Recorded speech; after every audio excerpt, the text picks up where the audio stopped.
Good evening, everyone. My name is Anteria Burgess, and today I'll conduct an expository speech which covers the topic of teenage pregnancies. Now, throughout the last decade or so, teenage pregnancies consistently decline. However, according to an article posted on About.com, the first increase was noticed through 2006 and 2007, with the highest increase being in young women, non-Hispanic black teens, whose rate rose about 5%. Now, this sudden increase in teenage pregnancies baffled researchers as why all of these years it declined and suddenly now we have a rise again. Some offered the explanation that our American society had just become more sexualized, where everything is flamboyant and it's out there now. Where everything is so flamboyant and it's out there now, where no sex topic or nothing is concealed from the teen. Others offered the explanation, or some offered the explanation that, unwed mothers are now welcomed into the American society. It's not an embarrassment or any shameful scar to be carrying a child and not married. Now, there are several reasons why teenagers opt to give birth, some of them voluntary, some of them involuntary. However, most of them are voluntary reasons, as they really don't clearly think out the consequence of giving birth to a child while being a teenager. According to an article which was published in an online journal, American Academy of Child and Adolescent Psychiatry, teenagers are having birth for idealistic and very unrealistic reasons. Some of them are having children just to get genuine love. They want to feel loved by someone. Some of them are for not reasons of their own. They're having these kids to please others. While the reasons may vary amongst these teenagers, the effects of these births are much more consistent amongst these children. Now, according to an article written by Alan Teal, which was published in the Associate Content online journal, it states that children who are born to teenage mothers are poor, they're sicker children, and they are a lot less educated than those who are born to mothers that are at least in their 20s. What was also a very disturbing and alarming statistic is that teenage mothers who have these young children at these young age, these children themselves are likely to grow up and become teenage parents. Now, while there are many different entities that's affected by teenagers deciding to become a mother, oftentimes it's the teenage mother herself who's most hurt or most distracted by this decision. Can you believe nearly 1 in 3 teenage mother does not graduate high school? She does not earn a diploma in a normal high school setting. Also, 1 out of every 10 of these children are taken out of the home on the account of child abuse allegations. How disturbing. This information is as opposed to or compared to nearly 1 out of 20 children where the adults are a little older who bear these children.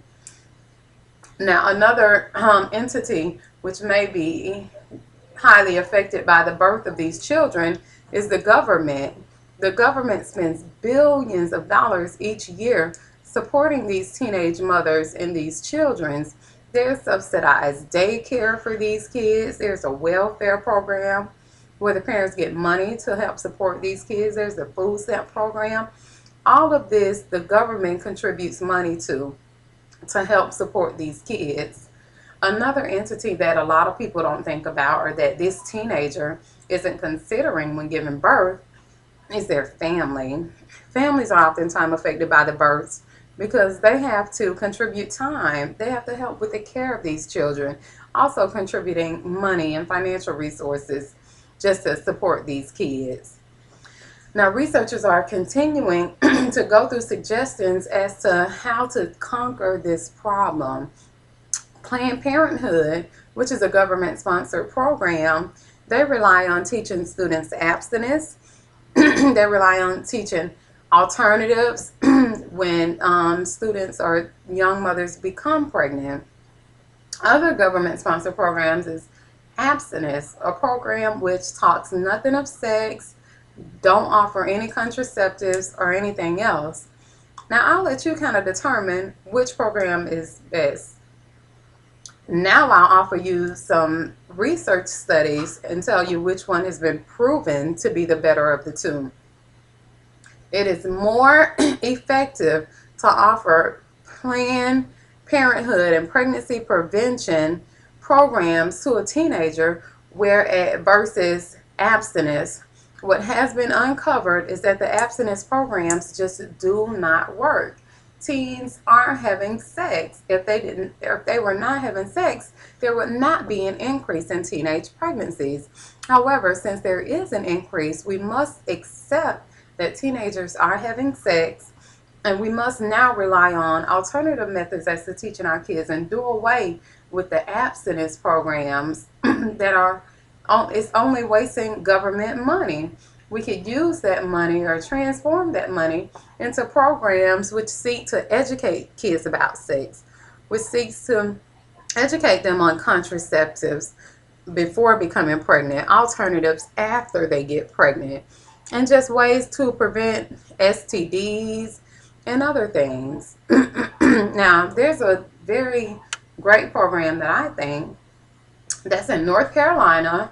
It was basically invented, I should say, by this nurse who just saw that teen pregnancies were rising. It was coming through her community, and it became very disturbing for her. This is a program that's called College Bound Sisters. What this program is a program that offers teenagers the chance to sign up and enroll into their program. At the day of their enrollment, they start receiving $1 for every day they remain into the program and remain unpregnant. Now, there's a lot of controversy surrounding this program, as critics and abstinence supporters say, why should we be paying teens for doing something that they should do, or that they should know to do, doing something that's right? However, what I would say is that the statistics show this program is pretty successful. Only 6 out of 125 students enrolled into the program became pregnant. And of course, they were released after you become pregnant. The deal is off. However, this program seems to be working.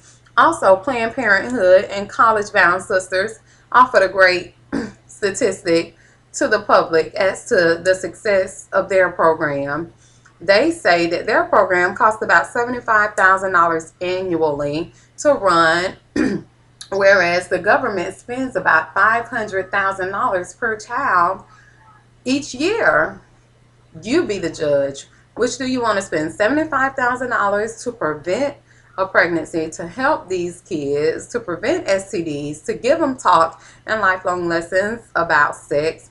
Or you want to dismiss it, not talk about it at all, or rely on the government after this child is born to offer all of this money, billions of dollars each year, to support these kids? I myself would like to start a College Bound Sisters program throughout my community.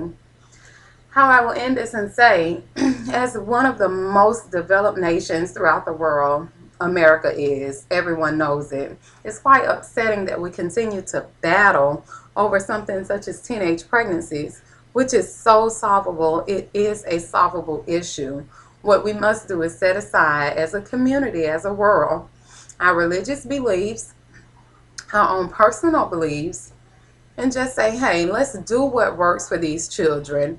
Abstinence is out. No more preaching or practicing abstinence. Maybe keep a few programs around, but we want to generate money towards the program that's going to create a safe environment for our generations that's oncoming.